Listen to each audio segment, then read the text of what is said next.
जय माता दी। आज नवरात्रि का दूसरा दिन है और नवरात्रि के दूसरे दिन माँ भगवती के माँ ब्रह्मचारिणी रूप की पूजा की जाती है। माता के नाम से ही उनकी शक्तियों का वर्णन मिलता है और ब्रह्म का अर्थ होता है तपस्या और चारिणी का आचरण करने वाली, अर्थात तप का आचरण करने वाली माँ ब्रह्मचारिणी। हम सभी माँ ब्रह्मचारिणी को प्रणाम करते हैं। माँ दुर्गा का यह स्वरूप भक्तों को लंबी आयु, सुख, सौभाग्य, आरोग्य और आत्मविश्वास प्रदान करता है।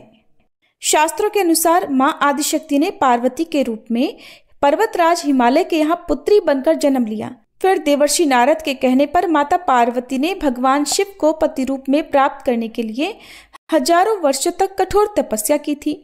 माता ने 1000 वर्ष तक केवल फल फूल खाकर बिताए और 100 सालों तक केवल जमीन पर रहकर शाक पर निर्वाह किया। 3000 साल तक केवल टूटे हुए बेलपत्र और खुले आकाश के नीचे धूप वर्षा के घोर कष्ट सहकर तपस्या में लीन रही। हजारों वर्षों तक भूखे प्यासे रहकर कड़ी तपस्या करने के बाद माता पार्वती का नाम ब्रह्मचारिणी या तपस्चारिणी पड़ गया और उनके इसी तप के प्रतीक के रूप में नवरात्रि के दूसरे दिन भक्त माँ के इसी स्वरूप की पूजा और स्तुति करते हैं। माँ ब्रह्मचारिणी के दाहिने हाथ में मंत्र जपने की माला और बाएं हाथ में कमंडल है।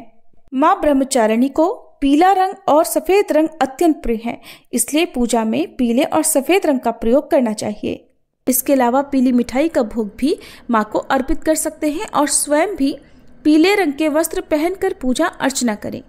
माँ ब्रह्मचारिणी स्मरण शक्ति, आयु को बढ़ाने वाली और समस्त संकटों का नाश करने वाली देवी हैं। इनके दाएं हाथ में जप की माला और बाएं हाथ में कमंडल है। माँ का यह स्वरूप बहुत ही सरल और भव्य है। अन्य देवियों की तुलना में माँ ब्रह्मचारिणी अति सौम्य, क्रोध रहित और तुरंत वरदान देने वाली देवी हैं। दूसरे दिन पूजा करते समय स्नान करके साफ स्वच्छ पीले या सफेद रंग के वस्त्र धारण करें। मन को एकाग्र कर पूजा स्थान पर बैठें। अब हाथ में जल लेकर माँ ब्रह्मचारिणी की पूजा का संकल्प लें कि मैं आपका नाम, आपके कुल गोत्र का नाम शुद्ध भाव से माँ ब्रह्मचारिणी की पूजा कर तप, संयम, ज्ञान और शांति प्राप्ति का संकल्प करती हूँ या करता हूँ। इसके बाद जल को भूमि पर छोड़ दें। अब माँ ब्रह्मचारिणी का आह्वान करें, धूप दीप प्रज्वलित करें। आज के दिन पूजा में घी का प्रयोग करना अत्यंत शुभ माना जाता है। माँ ब्रह्मचारिणी को सफ़ेद या पीले रंग के पुष्प अर्पित करें, पीला चंदन अर्पित करें और मंत्रों का जाप करें। माँ ब्रह्मचारिणी के मंत्र इस प्रकार हैं। ओम देवी ब्रह्मचारिण्ये नमः। प्रार्थना मंत्र है दधानाम कर पद्माभ्याम अक्षमाला कमंडलु देवी प्रसीदतु मयि ब्रह्मचारिण्य अनुत्तमा। स्तुति मंत्र या देवी सर्वभूतेषु माँ ब्रह्मचारिणी रूपेण संस्थिता नमस्तस्यै नमस्तस्यै नमस्तस्यै नमो नमः।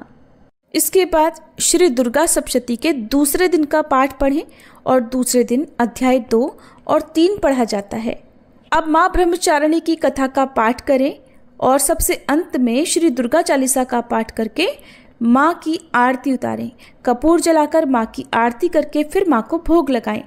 आरती करने के बाद भक्तजन हाथ जोड़कर माता से सच्चे मन से क्षमा याचना करें कि अगर पूजा पाठ में किसी प्रकार की कोई त्रुटि रह गई हो तो हे माँ ब्रह्मचारिणी उसे क्षमा कर दें। इस प्रकार से सुबह पूजा करके फिर दिन भर व्रत रखना चाहिए या नवरात्रि के विशेष नियमों का पालन करना चाहिए। शाम को भी इसी विधि से पूजन करना चाहिए। स्नान करके माँ का आह्वान करके धूप दीप जलाकर मंत्र जाप, फिर कथा श्रवण करें और आरती करके भोग लगाकर माँ के सामने सच्चे मन से क्षमा याचना करें। पूरे दिन और रात में भक्तों को सात्विक फलाहार ही करना चाहिए, जिससे मन, वाणी और शरीर शुद्ध बने और माँ की कृपा सहज ही प्राप्त हो।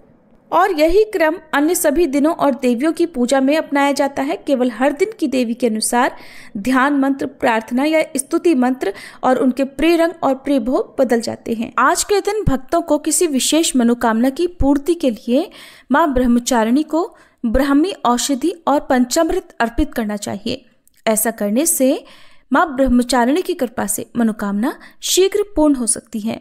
नवरात्रि के दिनों में यदि किसी भी नवरात्रि में आपको माता रानी का कोई प्रिय रंग या प्रिय भोग या प्रिय पुष्प ना मिले तो आप हर दिन स्वयं लाल या हरे या फिर गुलाबी रंग के वस्त्र धारण करके पूजा कर सकती हैं।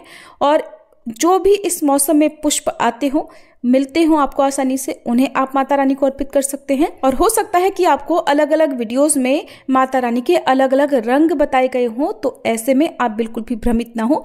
आप हर दिन श्रद्धा के साथ प्रसन्न मन से लाल, गुलाबी और हरा, ये 3 रंगों के वस्त्र माता रानी को अर्पित कर सकते हैं। इन 3 रंगों की जो भी सामग्री है वो अर्पित कर सकते हैं और स्वयं भी इन्हीं 3 रंगों के वस्त्र धारण करके नवरात्रि के पहले दिन से लेकर अंतिम दिन के नवरात्रि में पूजा कर सकते हैं। अगर बात करें सबसे प्रिय रंग की, तो लाल रंग सुख, सौभाग्य का और सुहाग का प्रतीक होता है। तो लाल रंग माता रानी को अत्यंत प्रिय होता है। आप पहले दिन से लेकर आखिरी नवरात्रि तक हर दिन नियम से केवल लाल रंग के वस्त्र धारण करके पूजा करें, आपकी पूजा तब भी सफल होगी। ये थी आज की वीडियो। आपको जानकारी कैसी लगी प्लीज कमेंट बॉक्स में जरूर बताइए।